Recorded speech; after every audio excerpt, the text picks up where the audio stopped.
Ondas gravitacionais. Você já ouviu falar? O que são ondas gravitacionais? O que o Einstein, que morreu há décadas atrás, tem a ver com essas ondas gravitacionais que todo mundo começou a falar há alguns anos? E por que a gente pode dizer que a detecção desse fenômeno fez a gente entrar numa nova era da astronomia? Você vai entender tudo isso aqui nessa série. Primeiro, eu vou te explicar tudinho. O que é gravidade, o que são ondas gravitacionais, como que a gente as detecta e por quê? Por que diabos a gente quer detectar e por que elas são tão importantes para a ciência? E nos próximos vídeos vai ficar ainda melhor, porque a gente vai conversar com pessoas que estão diretamente envolvidas na ciência e na construção de instrumentos que detectam ondas gravitacionais. Vem comigo!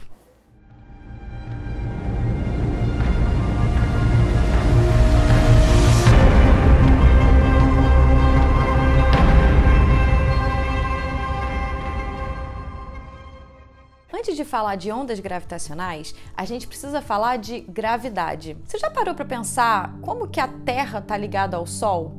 Ou então, por que a Lua continua girando em torno da Terra e não escapa para o espaço? Ou mesmo, por que quando a gente solta um objeto, ele cai? Por que será que quando a gente vê uma galáxia, a gente vê bilhões, centenas de bilhões de estrelas girando em torno de um centro, sem estarem visivelmente ligadas umas às outras? Isso que linka os corpos, sem que eles estejam visivelmente ligados, a gente chama isso de gravidade. Há pouco mais de 100 anos, Einstein formulou uma teoria, para essa tal força gravitacional, mas na verdade dizendo que ela não é bem uma força, mas uma propriedade do próprio espaço-tempo. Você já deve ter ouvido essa expressão, espaço-tempo.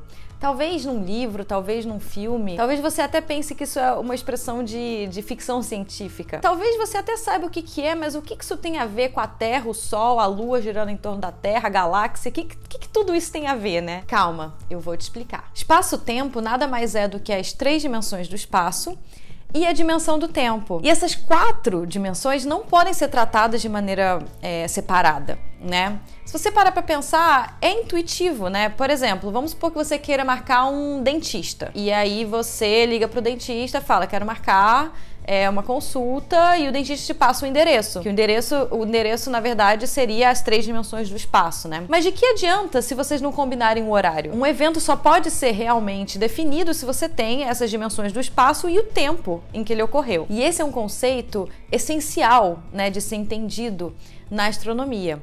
Por quê? Porque quando a gente está observando o céu, a gente está observando muitos objetos, E quanto mais longe um objeto está da gente, significa que a gente está observando a luz dele mais ao passado, Porque a velocidade da luz é finita, então ela demora um tempo para chegar na gente. Ou seja, quando a gente está observando esses objetos, a gente não está observando simplesmente uma dimensão do espaço, a gente está observando o espaço-tempo, Eles estão mais distantes, estão mais no passado, o quão mais distante eles estão. Então, para definir a posição de qualquer objeto, que a gente observa, a gente precisa de 3 dimensões do espaço e uma dimensão do tempo. Isso está bem explicado nesse vídeo aqui, que é do Pedro. E como o Pedro disse nesse vídeo, o espaço-tempo é como se fosse uma malha, que todos os objetos que existem no universo estão distribuídos nessa malha. E todo e qualquer objeto que tem massa pode deformar essa malha. Imagina um pano de mesa, Imagina um pano de mesa e que acho que eu vou demonstrar isso pra vocês,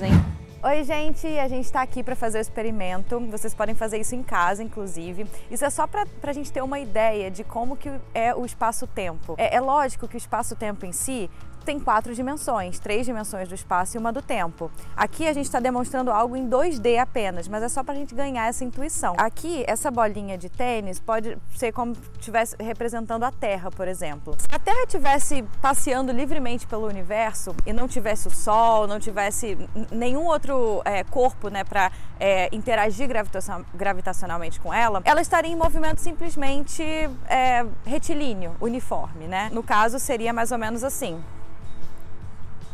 Certo? Agora, se a gente tem um objeto que pode, por exemplo, representar o Sol aqui, vocês estão vendo que esse espaço-tempo, ele vai se deformar, certo? Essa bola que está representando o Sol é como se ele estivesse deformando o espaço-tempo. Agora, se eu mandar essa bolinha, a bolinha de tênis que representa a Terra, reto, aqui, no movimento retilíneo, olha o que vai acontecer com ela. ela vai entrar no campo gravitacional da bola de basquete que representa o Sol, certo? Olha, eu tô fazendo aquele mesmo movimento inicial, ó. Só que aí ela entra nesse campo. Aqui ela tá caindo por alguns motivos, né? Primeiro porque tem um atrito aqui com esse cobertorzinho, né, que eu tô usando, né, para fazer o experimento. Mas no caso do espaço-tempo, isso praticamente acontece porque ela não tem a velocidade necessária para ela escapar desse sistema. Então, se eu mandar ela com uma velocidade mais rápida, olha, eu vou mandar ela bem mais rápida. Ela quase escapou. Agora eu vou mandar mais rápida ainda. Escapou do sistema. E se eu mandar com uma velocidade menor, ela vai cair muito rápido, quer ver?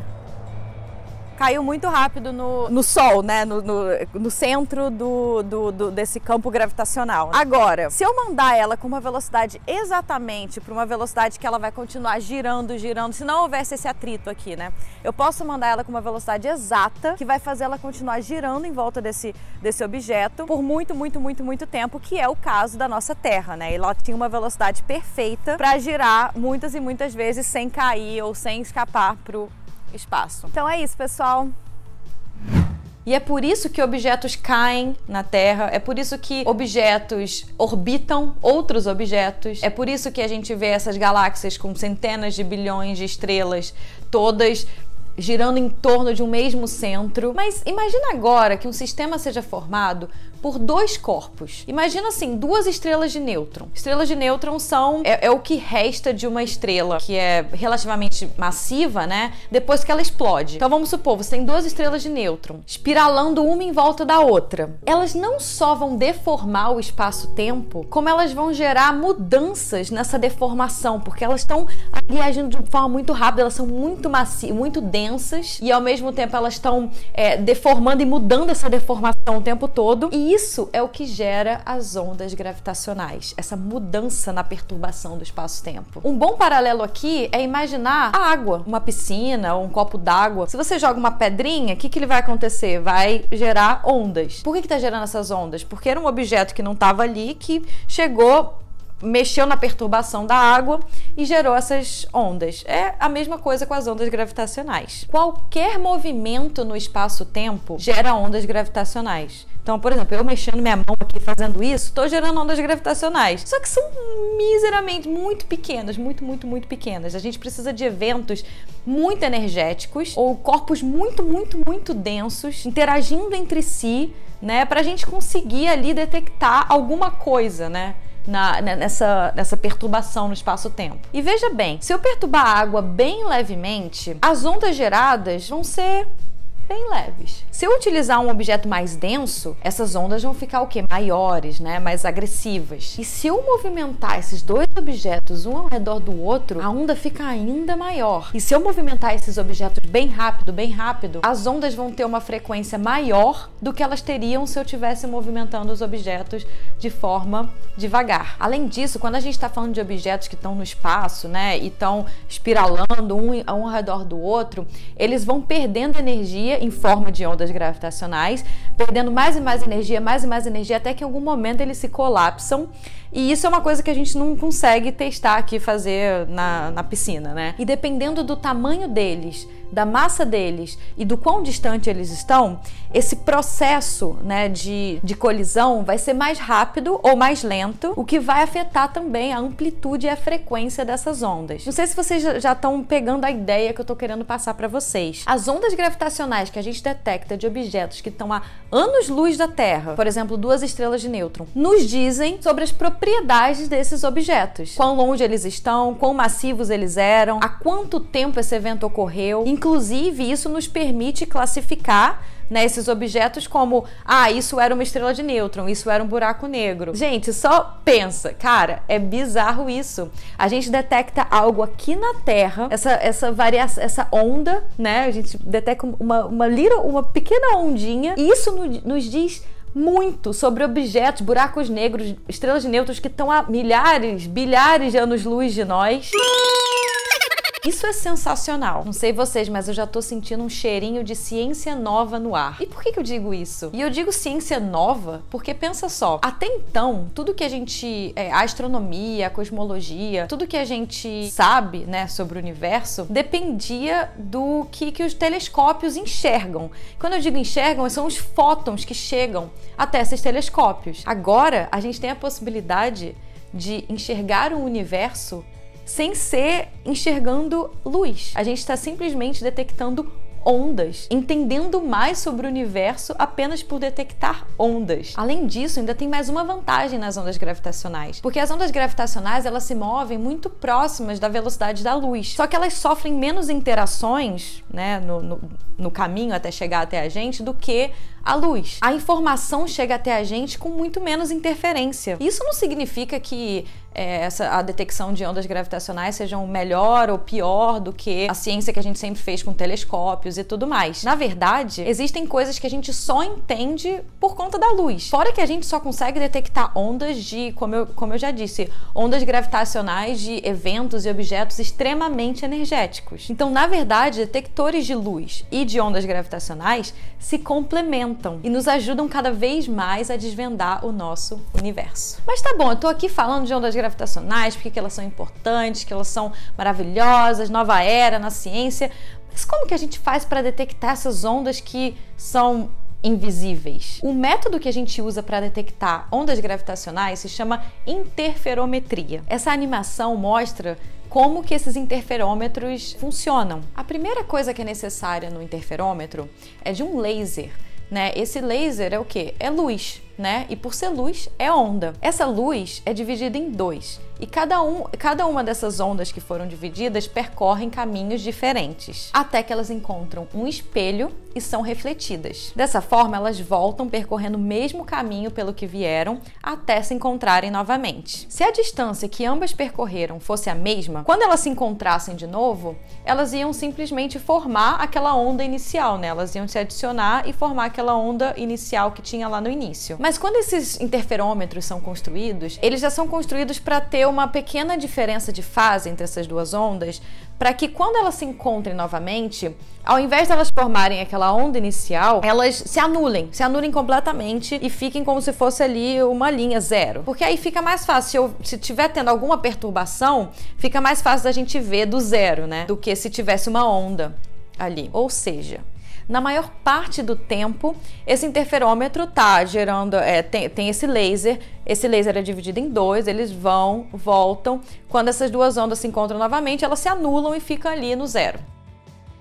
Porém, todavia, entretanto, caso haja uma onda gravitacional passando ali pelo interferômetro, o que vai acontecer? Essas ondas vão afetar os anteparos, né, que refletem a luz. E isso vai afetar a luz que está sendo reemitida pelo espelho. Aí vai ter essa perturbação, e aí quando as duas ondas chegarem lá e se reencontrarem, elas não vão se anular perfeitamente. E essa perturbação na onda final ali, depois que elas já se encontraram, se passou uma onda gravitacional ali, essa perturbação vai ser na ordem de nanômetros. Para você ter uma ideia, essa amplitude é 10.000 vezes menor do que o tamanho de um próton e seguido de 15 zeros vezes menor do que um fio de cabelo nosso. Tem noção? É simplesmente você ver uma linha e uma perturbação que é com 15 zeros do lado vezes menor do que um fio de cabelo nosso. Cara, bizarro, né?